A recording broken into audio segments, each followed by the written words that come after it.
El economista Russell Napier advierte que el mundo que hemos conocido en los últimos 40 años está desapareciendo, para dar paso a la represión financiera durante los próximos 15 o 20 años. Nos va a explicar qué es la represión financiera, por qué la vamos a vivir y acabaremos viendo cómo protegernos y cómo invertir en este escenario. Venga, empezamos. Hola y bienvenido. El experto inversor y economista Russell Napier es muy comedido con las declaraciones que hace. Pero en el verano de 2020 avisó del riesgo de inflación, cuando el mundo llevaba unos pocos meses de pandemia y la inflación estaba más baja de lo habitual. A nadie le preocupaba la inflación. Ahora estamos experimentando las tasas de inflación más altas de Europa y Estados Unidos en 40 años. En una entrevista concedida al medio suizo The Market, comenta lo siguiente. Estamos siendo testigos de un cambio fundamental en la forma en que funcionan la mayoría de las economías occidentales. En las últimas 4 décadas nos hemos acostumbrado a la noción de que nuestras economías se basaban en el libre mercado, pero nos estamos moviendo hacia un sistema en el que los gobiernos juegan un papel importante en la economía. En una economía de libre mercado, la intervención del Estado es muy pequeña. Sin embargo, Napier nos dice que la intervención del Estado será cada vez mayor. La razón principal es la deuda insostenible que pesa sobre nuestras economías. La deuda total del sector público y privado en los Estados Unidos es del 290% del PIB. En Francia es del 371%. Y en muchas otras economías occidentales, incluida Japón, también superan el 250%. La crisis del 2008 nos dejó claro que este nivel de deuda es demasiado elevado. En 2008, la economía global estaba al borde de una liquidación de deuda deflacionaria, que amenazaba con colapsar todo el sistema. Lo sabemos desde hace años. Ya no podemos soportar las recesiones normales y necesarias sin temer que el sistema se derrumbe. Por lo tanto, la relación deuda-PIB debe de reducirse, y la forma más fácil de hacerlo es aumentar la tasa de crecimiento del PIB nominal. El PIB nominal es el valor a precios de mercado de la producción de bienes y servicios finales producidos en un país durante un determinado periodo de tiempo, que suele ser un año, mientras que el PIB real es el valor de dicha producción a precios constantes. Así que el PIB nominal es igual al PIB real más la inflación. Cuando vemos los datos de PIB, o como se dice en Estados Unidos, GDP, son los datos del PIB real, que es lo que realmente crece la economía. Pero en la relación deuda-PIB se tiene que utilizar el PIB nominal para comparar ambos en términos absolutos. Mi principal argumento es que el poder de controlar la creación de dinero ha pasado de los bancos centrales a los gobiernos. Los gobiernos han tomado el control de la impresión de dinero, al proporcionar garantías estatales para préstamos bancarios durante la crisis de la pandemia. Cada vez que digo esto, me dicen que esto fue solo una medida de emergencia para combatir los efectos de la pandemia. Pero ahora tenemos otra emergencia con la guerra en Ucrania y la crisis energética. Siempre habrá alguna nueva emergencia a la que poner como excusa. Esta es la nueva normalidad. En abril de 2020, la Asociación de Banca dijo: las empresas de todos los tamaños precisan liquidez y financiación ya. Para ello son imprescindibles los avales del Estado. De otra forma, muchas empresas no obtendrían financiación bajo los patrones tradicionales de análisis de riesgo. Russell Napier indica que en la UE, desde la pandemia, gran cantidad de préstamos bancarios tienen garantía estatal. Considera que así es fácil manejar la economía para los gobiernos, porque las garantías de préstamos son solo un pasivo contingente en el balance del gobierno. Esto es que hay una baja probabilidad de que el gobierno tenga que asumir estos pagos.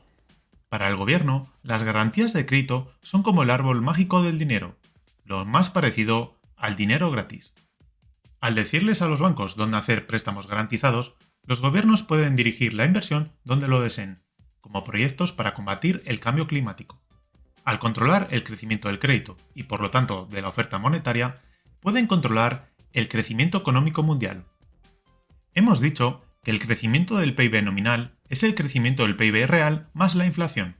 Así que le preguntaron si la forma más fácil de aumentar el PIB nominal es a través de una mayor inflación.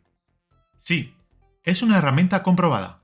Así es como muchos países, como Estados Unidos y Gran Bretaña, se libraron de sus deudas tras la Segunda Guerra Mundial. Por supuesto, nadie lo dirá oficialmente, y es posible que la mayoría de los políticos ni siquiera lo sepan. Pero el resultado deseado es impulsar el crecimiento nominal a través de una mayor inflación. A priori, lo más intuitivo para reducir tu nivel de deuda es reducir tu deuda.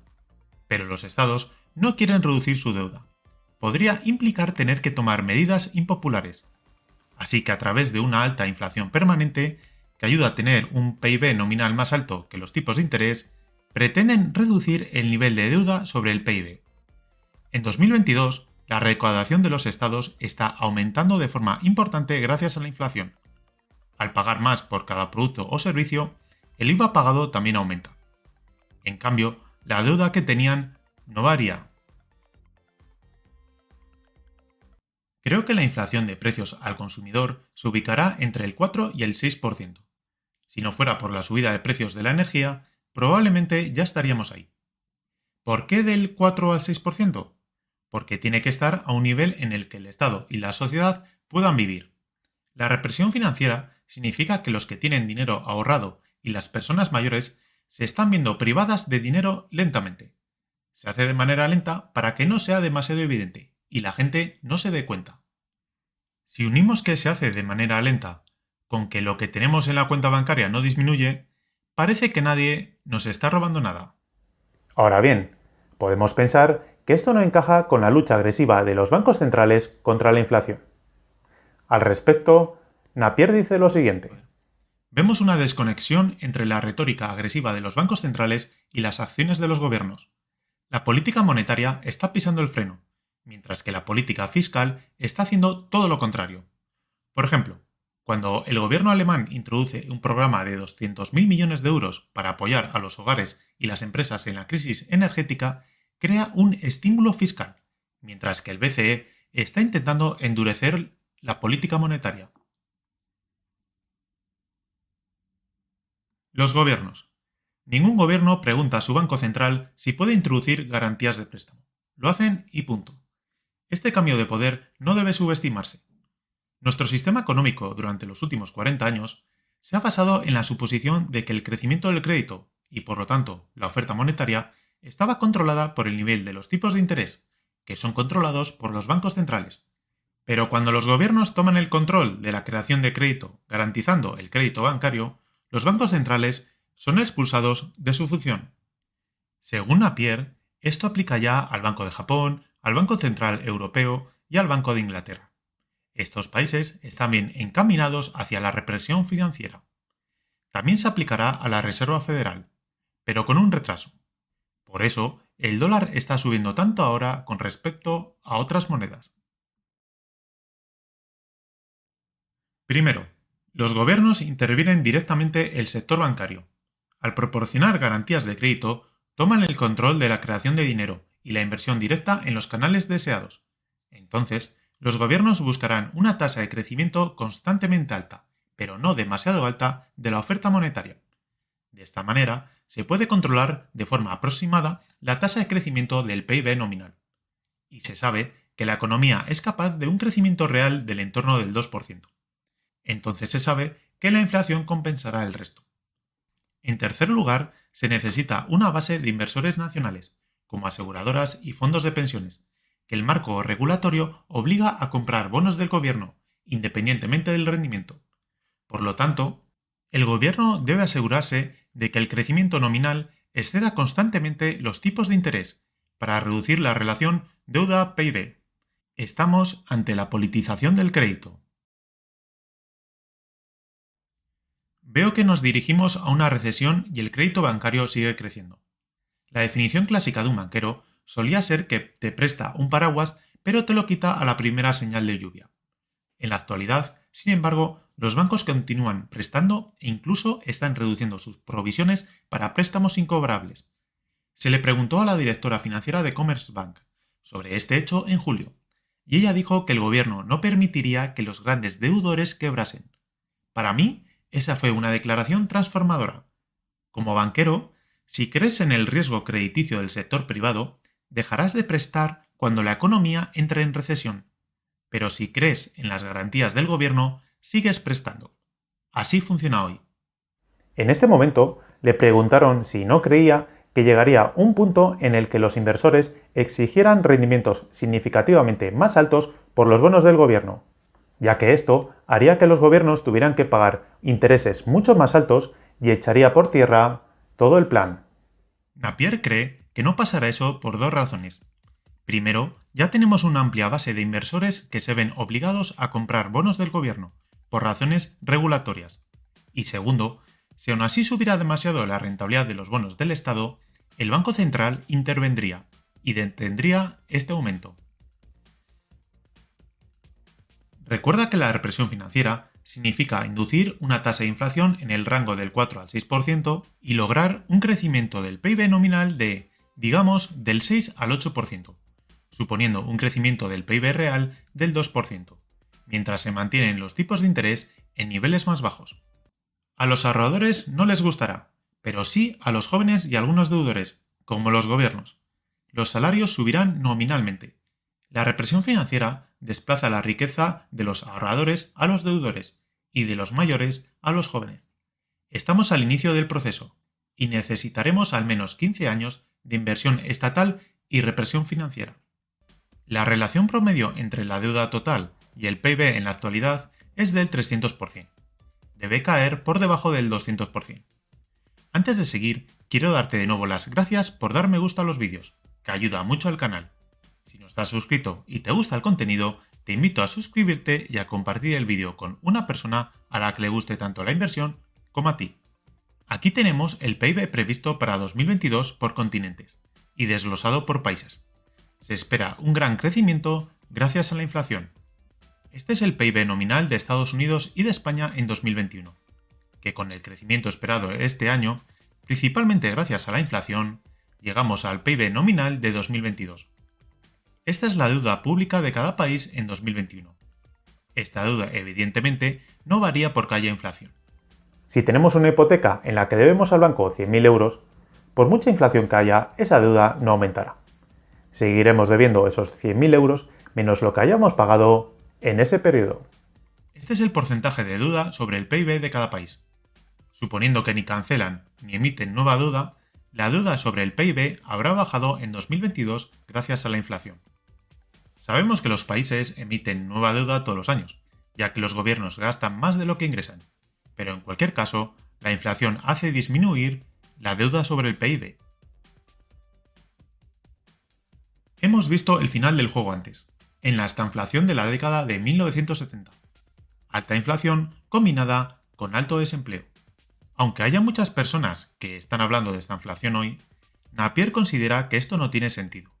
La alta inflación y una economía en desaceleración no significan estanflación. La estanflación es la combinación de alta inflación y alto desempleo. Y hoy tenemos un desempleo bajo récord. La verdadera estanflación ocurre después de años de mala asignación de capital, lo que ocurre cuando el gobierno interviene en la economía durante demasiado tiempo. Cuando el gobierno británico hizo esto en la década de 1960, canalizó una gran parte del capital hacia la minería del carbón, la producción de automóviles y el Concorde. Más tarde, resultó que el Reino Unido no tenía futuro en ninguna de estas industrias. Todavía no estamos en esta inflación. Queda tiempo. Primero, viene la parte aparentemente inofensiva, impulsada por un auge en la inversión de capital y un alto crecimiento del PIB nominal. A muchas personas les gustará esto. Solo mucho más tarde, cuando tengamos alta inflación y alto desempleo, la gente volverá a exigir un cambio en el sistema. En 1979 y 1980 eligieron a Thatcher y Reagan y aceptaron las políticas monetarias duras de Paul Volcker. Pero no olvide que cuando Thatcher y Reagan asumieron el cargo, la relación deuda-PIB ya estaba en su punto más bajo. Esto les permitió introducir sus políticas de libre mercado. Tenemos un largo camino social y político por delante para llegar a este punto. Lo que has aprendido sobre la economía de mercado durante los últimos 40 años será inútil en el nuevo mundo. Debes estar preparado para la economía política de los próximos 20 años. Por supuesto que no quiero invertir en China. Muchos inversores todavía se comportan como si estuviéramos en el sistema que tuvimos de 1980 a 2020, pero ese tiempo ha terminado. Estaremos en una situación de inflación entre el 4 y el 6% y unos tipos de interés más bajos, así que estaremos con tipos de interés reales negativos. En esta situación hay que evitar los bonos del gobierno. Los inversores en bonos del gobierno están siendo robados lentamente, ya que la inflación crece más de lo que pagan de intereses estos bonos.